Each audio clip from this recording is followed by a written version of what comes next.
Nehru trophy വള്ളംകളിക്ക് മുന്നോടിയായി ആലപ്പുഴയിൽ സാംസ്കാരിക ഘോഷയാത്ര നടത്തി. ആവേശകരമായ ജനപങ്കാളിത്തം കൊണ്ടും വർണ്ണശബളമായ കാഴ്ചകൾ കൊണ്ടും ഘോഷയാത്ര ശ്രദ്ധേയമായി. നെഹ്റു ട്രോഫി വള്ളംകളിക്ക് മുന്നോടിയായി ആലപ്പുഴയിൽ സാംസ്കാരിക ഘോഷയാത്ര നടന്നു. നഗരസഭാ അങ്കണം മുതൽ മുല്ലക്കൽ ജോൺസ് ഗ്രൗണ്ട് വരെയായിരുന്നു ഘോഷയാത്ര സംഘടിപ്പിച്ചത്.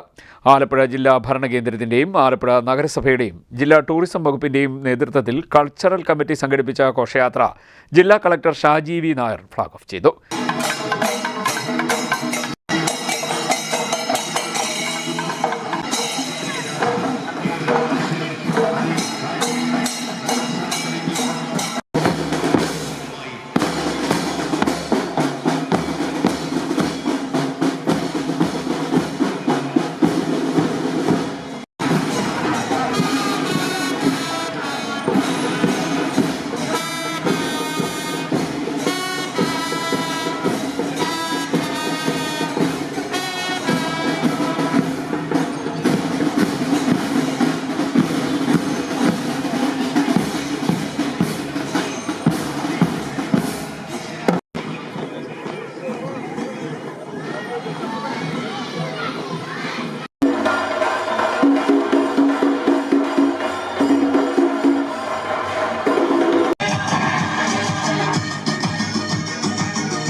ഓണത്തിന്റെ തനിമയും കേരളീയ കലാരൂപങ്ങളുടെ വൈവിധ്യവും നെഹ്റു ട്രോഫിയുടെ ആവേശവും ഒരുമിക്കുന്നതായിരുന്നു ഘോഷയാത്ര.